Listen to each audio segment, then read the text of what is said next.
Hello from Bangkok. This is a podcast pigeon of peace where we do discuss some skills of troubleshooter. Watch, listen, and check the description below for the details. Let's talk about transhumanism and let's start with the definition. Transhumanism. This about that with help of scientific progress, we could achieve fundamental change in the person. We could increase our mental capacity, physical and psychological abilities. We could liquidate death and even achieve longevity in terms of centuries. So our medicine working out, and already we have people who are born like 5 years, last years, and those people would live more than 100 years, and we will have some kind of problems. There is even a joke in Russian language.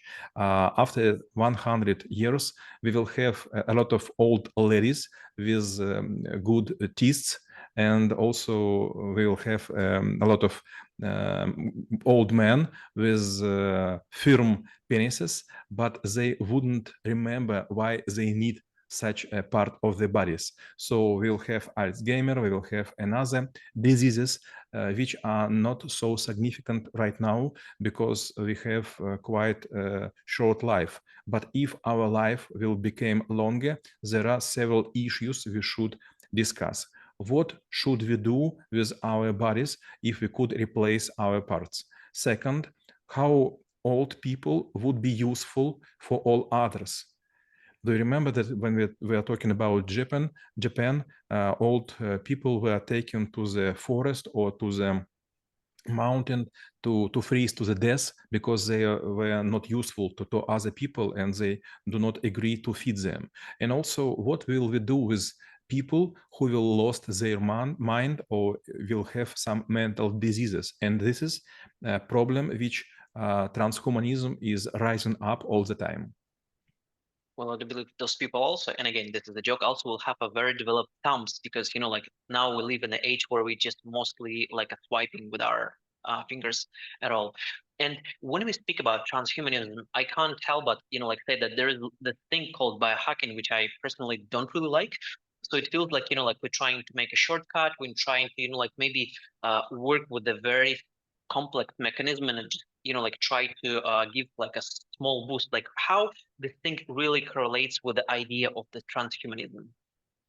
When we think about what will happen with humanity after several decades, we should understand that maybe at this point we will have Martian base, or maybe lunar base, or moon base, or maybe Venus base, and maybe we will use, for example, such a kind of traveling like asteroids journeys. So right now we are trying to use rockets and some other vehicles to fly, but scientific people saying that maybe it is quite easier to use asteroids. So we'll use some small rockets to sit on the hitchhike asteroid, and we will pass through the eternal universe on huge distances. And this point of view, we should understand that it would be not easy because the size of our universe, the speed of movement of such bodies will tell us to rely upon ourselves. So what you have in your backpack, it would be your life, or maybe you will be free for the death, but no one could help you. Another point, if we will live longer, our planet will be overcrowded. Now we have like 8 billion people, and what will happen if we will have like 80 billion people, which is accessible in 2 or 3 centuries. It's not so long. At this point, we will have so many bread, so many milk, so many chicken meat that we will have no place left for wild animals, for example. Well, I do believe it's also kind of a thing because like every time I look at the eliminator of the plane and there is like a CT, especially like at the night, one of the things that definitely crosses the mind is like how many chicken dies every day to feed all of these people, and then the question, what for?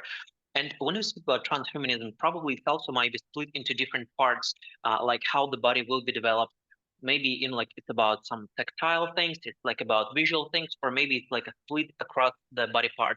So what might be the dimensions or the levels, or maybe even just like overall approaches in a transhumanism, when we do certainly can say that we move from level 1 to level 2 and etc., etc. If I will be honest, we have already we are staying on the level 3 or 4. We have no, I don't know how to say, no hair on the body. Yeah, hairless Hairless part of the bodies. body. Yes, but previously we need this because to stay warm at the winter or at the cold period. But after we take it out because we do not want to live with parasites. On the second level, we decided that we will have heated houses. On the third level, we decided to have clever houses, which would create climate which is appropriate for us. The water would be cleaned and air would be changed by the air conditions and such systems. On the next level, we will refuse from the windows.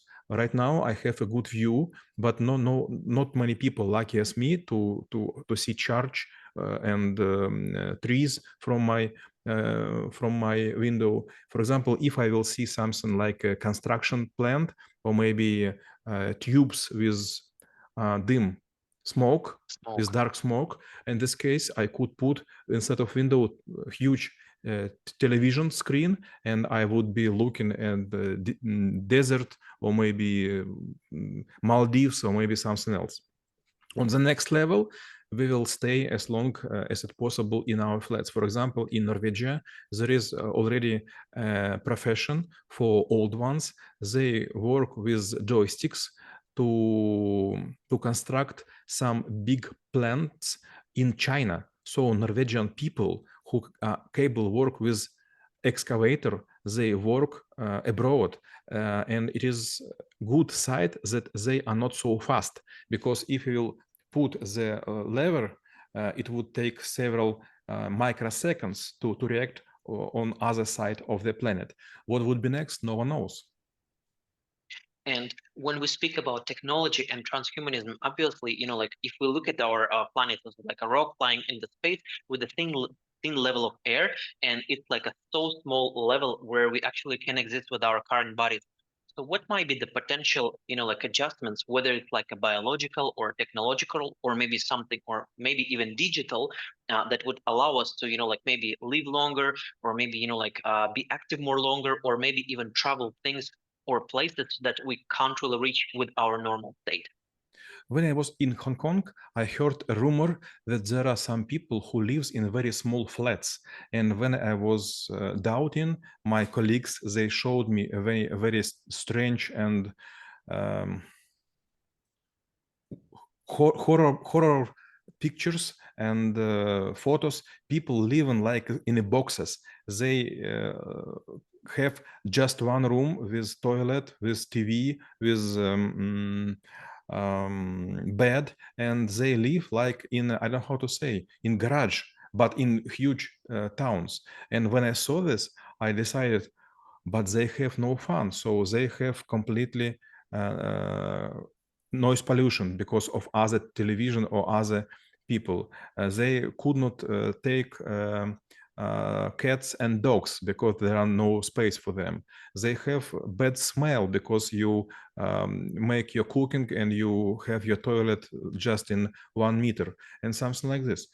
But people are agree to live, and I don't know why. Maybe they love their land, maybe another point. But if you will see, our cities became more higher and higher, and we live already not just on the first floor. It was a time when I was small, we were living on the second floor, and not many people were living on the second floor in our village. So they were trying to come to see how is view from our balcony from the second floor. Right now, I am living on the 6th floor, but I know some people, and even people of School of Troubleshooters, they living on 18th floor and 23rd floor. And for me, it's quite unusual. But more and more skyscrapers appears in our cities, and they will become rotatable. Like, for example, in Saudi Arabia, to catch the sunlight and something like this. And there also were created several islands which are floating in the ocean, and people are trying to live there because they do not want to stay in the cities. For example, I'm lucky to live in Moscow, and what I found that our air is becoming clearer and clearer because our mayor is trying to avoid using of diesel and gasoline vehicles, and we have more and more electricity buses, but not many cities are the same. For example, I have been to China, and some cities are not allowed to stay without mask because they have not transport air. So many people live in same area, and they have dirty water, dirty food, and even dirty air. So maybe they will live longer, but they will also longer stay in their flats. So they will work remotely through Zoom, through Skype, or other telecommunicational equipment. And in these cases, we will need less equipment, less clothes. And by the way, we will change the way how we feed ourselves. Previously, we were taking apple from the tree. Previously, we were taking like a barbecue or shashlik on the fire. But right now, we have delivery of something which is very unusual. Several days ago, I firstly tasted something like nuggets. I don't know how to say, small pieces of chicken which was fried, and suddenly I realized I don't know what is inside, and it is very пугающий. Scary. This is very scary. When I have a wing or leg of the chicken, I could understand construction of this thing, but nuggets, it's some piece of something. Well, I do believe it's also was a nice segue and explanation like how transhumanism would help to make this world a better place. Stay in peace.